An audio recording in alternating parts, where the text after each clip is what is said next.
Китайские 3D аниме, которые правильно называть дунхуа, становятся все более популярными во всем мире. И это неудивительно. Потрясающие визуальные составляющие и крайне интересные сюжеты заставляют полюбить эти произведения с самых первых серий.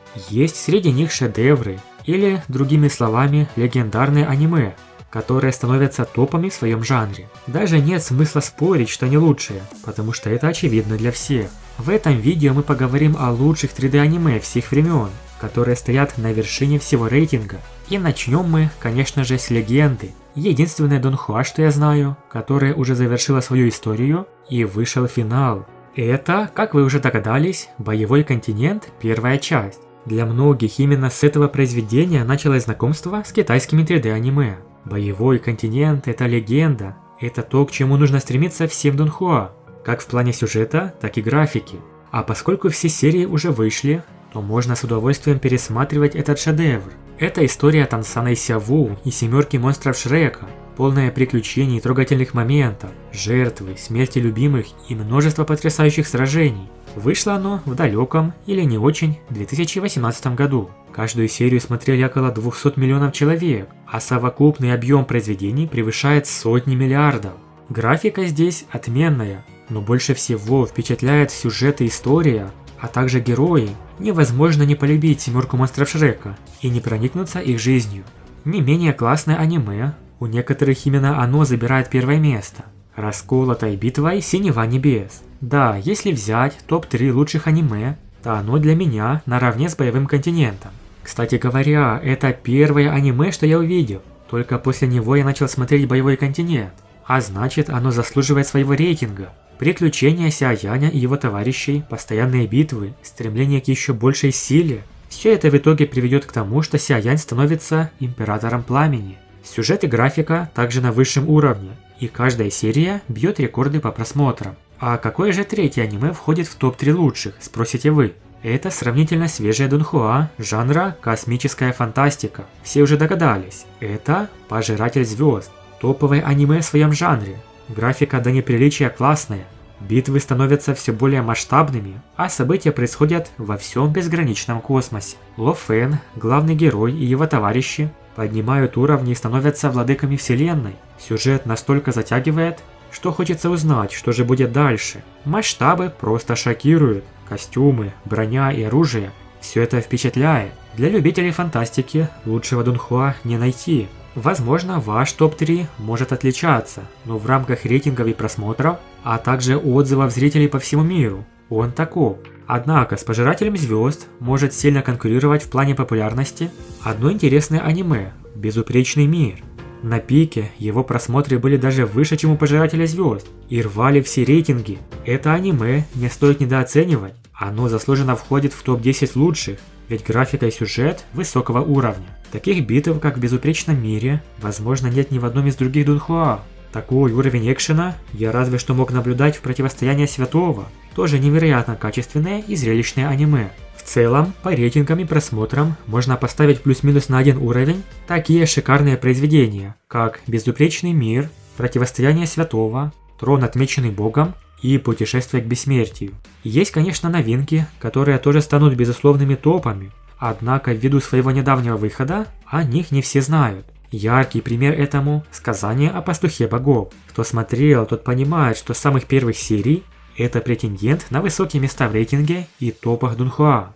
Есть еще одно аниме, которое понравилось мне своей очень реалистичной графикой. Видно, что создатели реально заморочились над этим. Это «Остров Селянг». Недавно вышел новый сезон. История начинается с того, как одна семья богов, состоящая из отца, матери, их сына и смертной девочки Тули, которую они приютили, пытается прорваться сквозь барьер. Однако претерпевает неудачу.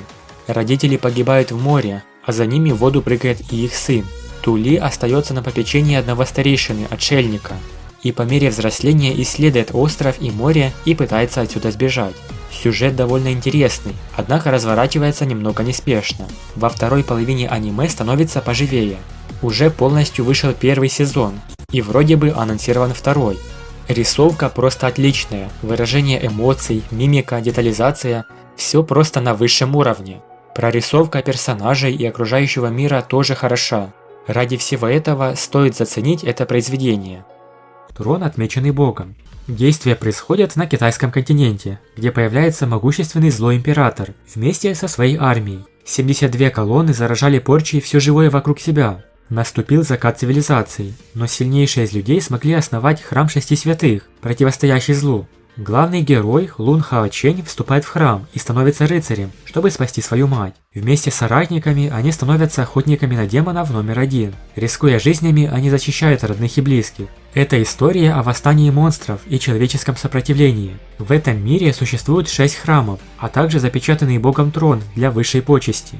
Анимация очень качественная и не сильно уступает боевому континенту. В начале главный герой встречает Саер, девушку из храма реинкарнации. Это очень напоминает нам Тансана и Сяву. Этапы совершенствования в аниме «Трон, отмеченный Богом» очень просты. Количество духовной силы соответствует степени с 1 по 9 уровень, и впоследствии даже можно стать богом. Как видим, в целом по стилю есть некоторое сходство с боевым континентом. Кто-то считает, что персонажи из аниме «Трон, отмеченный Богом» связаны с боевым континентом. В некоторой степени это так, потому что многие герои других книг автора появляются в божественных царствах боевого континента. Но также я нашел информацию в других источниках, что боги из аниме «Трон, отмеченный Богом» не поднимались в божественное царство. Возможно, вы спросите, а как же боевой континент 2? Почему его нет в рейтинге лучших? Это продолжение первой части. Здесь главной героиней является дочь Тансана, Танутун, или Вандунер, как мы ее сейчас знаем. В начале, после финала первой части, боевой континент 2 действительно был в топе довольно долго. Но, к сожалению, постепенно его рейтинги падали вплоть до этого времени. Согласно официальным источникам, рейтинги боевого континента 2 в целом средние. Хотя Дунхуа заняла первое место в хит-листе, когда она впервые вышла в эфир, зрители продолжали жаловаться на его сюжет, что привело к постепенному снижению рейтинга. В частности, аниме заняло относительно низкое место в еженедельном рейтинге и даже не вошло в первую десятку. Да, хотя это неплохое аниме с интересной историей, но пока что оно не дотягивает до первой части. А какой ваш личный топ аниме? Напишите в комментариях. Очень интересно, какие ваши любимые Дунхуа, независимо от рейтингов и популярности. А также, если помните, напишите ваше первое китайское 3D аниме, с которого началось знакомство с этой крутой вселенной. Большое спасибо за просмотр, подписывайтесь на канал, ставьте лайк и всем пока!